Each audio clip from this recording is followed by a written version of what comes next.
Hey guys, welcome back. And this ఈ సందీప్. ఈరోజు వీడియోలో వచ్చి కాన్సెప్ట్ ఏంటంటే మ్యాజిక్ స్కెచ్ అని చెప్పి అయితే నేను ఆల్రెడీ మీకు తమ్నైల్లో అయితే మీరు చూసుంటారు, అది చూసే వీడియో కూడా ఓపెన్ చేసి ఉంటారు. మ్యాజిక్ స్కెచ్ ఏంటి ఫోటోషాప్ వీడియోస్లో అనుకుని, ఇదైతే ఫోటోషాప్ వీడియో అయితే కాదు. అండ్ ఇది వచ్చి ఒక వెబ్సైట్. మీకు వచ్చి నేను ఈ సైడ్ అయితే స్క్రోల్ చేస్తా. స్టార్టింగ్ వచ్చి గూగుల్ క్రోమ్ అయితే ఓపెన్ చేయండి. అండ్ క్రోమ్లో వచ్చి www.autosearch.com అని చెప్పి ఆల్రెడీ సెర్చ్ చేయండి. నేను ఆల్రెడీ సెర్చ్ చేసా. అండ్ ఇది వచ్చి దీని ఇంటర్ఫేస్ అయితే ఇలా ఉంటుంది. అండ్ ఇది వచ్చి దీని menu bar. And auto draw అన్నది దీని ఆప్షన్. స్టార్ట్ ఓవర్ అన్నది మనం క్లిక్ చేస్తే ఫైల్ మొత్తం మీరు ఎన్ని పిచ్చిగెత్తులో ఇవన్నీ ఏం పెట్టినా సరే స్టార్ట్ ఓవర్ అని క్లిక్ చేస్తే వెంటనే స్టార్ట్ ఓవర్కి వచ్చేస్తుంది. ఇమేజ్ని ఎవరికైనా షేర్ చేయొచ్చు. మనం క్లిక్ చేసి డైరెక్ట్ ప్రిపేరింగ్ టు షేర్ అని చెప్పి షేర్ అవుతుంది. షేర్ చేయొచ్చు కూడా ఇమేజ్ని మనం. అండ్ అలాగే this is an A expert అంటే అడాబ్. ఇది వచ్చి అడాబ్ ఇల్లిస్ట్రేటర్ వాళ్ళు తయారు చేశాడు. అంటే అడాబ్ ఇది కూడా అడాబ్ వాళ్ళ వెబ్సైట్ ఈవెన్ దో. అండ్ వచ్చి స్టార్ట్ ఓవర్ క్లిక్ చేసి ఇప్పుడు ఏంటంటే బేసిక్గా మనం ఏదైనా డ్రాయింగ్ గీయచ్చు జస్ట్ యూజింగ్ ఫింగర్. నేనైతే డిజైన్ అంత బాగా గీయలేదు, ఏదో శాంపిల్గా మీకు క్రియేట్ చేసి చూపిస్తున్నా. నేను వచ్చి క్యాస్టిల్ డ్రాయింగ్ క్రియేట్ చేశాను. నేనైతే వచ్చి ఒక క్యాస్టిల్ డ్రాయింగ్ని అయితే క్రియేట్ చేస్తున్నా. ఇలా క్యాస్టిల్ డ్రాయింగ్ క్రియేట్ చేసి డూ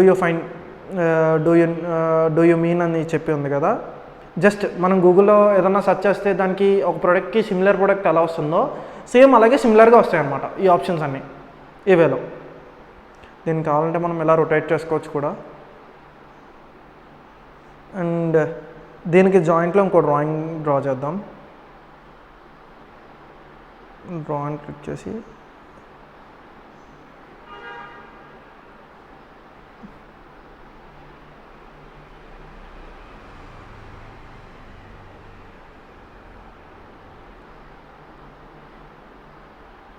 ఇది రీడు, ఇది బ్యాక్ స్టెప్.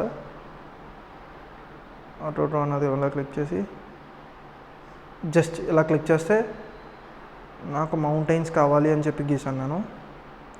మౌంటైన్స్ అయితే వచ్చాయి కదా.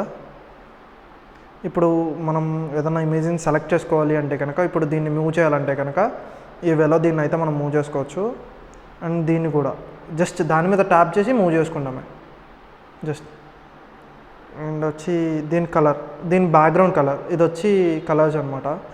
మనం ఏదైనా కలర్ ఆప్షన్ సెలెక్ట్ చేస్తే కనుక కలర్స్ ఆటోమేటిక్గా మారుతుంది. అండ్ ఈ ఇమేజెస్ని మనం ఎలా అంటే నో కాపీరైట్ కింద కూడా యూజ్ చేసుకోవచ్చు. వీటి మీద ఎందుకు గురించి అంటే కాపీరైట్స్ ఉండవు. ఎందుకు గురించి అంటే ఇది మనం డ్రా చేసి మన థింకింగ్తో తీసుకున్నది. దీనికి కాపీరైట్స్ కూడా రావు. This is about the video guys. And నేను బేసిక్గా ఇలా చెప్తే మీకు అర్థమవుతుంది అని ఎక్స్పెక్ట్ చేస్తున్నా. అండ్ ఎలా అంటే నెక్స్ట్ వీడియో నుంచి టు బీ ఫ్రాంక్ అండ్ ఓపెన్గా బ్రీఫ్గా ఎక్స్ప్లెయిన్ చేసుకుంటూ వెళ్ళిపోతాను. ఇలా చేస్తే కనుక లాంగ్ ప్రాసెస్ అయిపోతుంది. వీడియో కూడా స్టోరీ ఇంతన్నా సరే ఎంత పెద్ద స్టోరీ కింద అవుతుంది, ఏదో సినిమా సాగదీసినట్టు. అది నాకు నచ్చట్లే. ఇంక నుంచి ఏంటంటే షార్ట్ ప్రాసెస్లో వెళ్ళిపోతాను. Okay guys, this is about the video. Thanks for watching. See you in the next video. Don't forget to like, share, subscribe.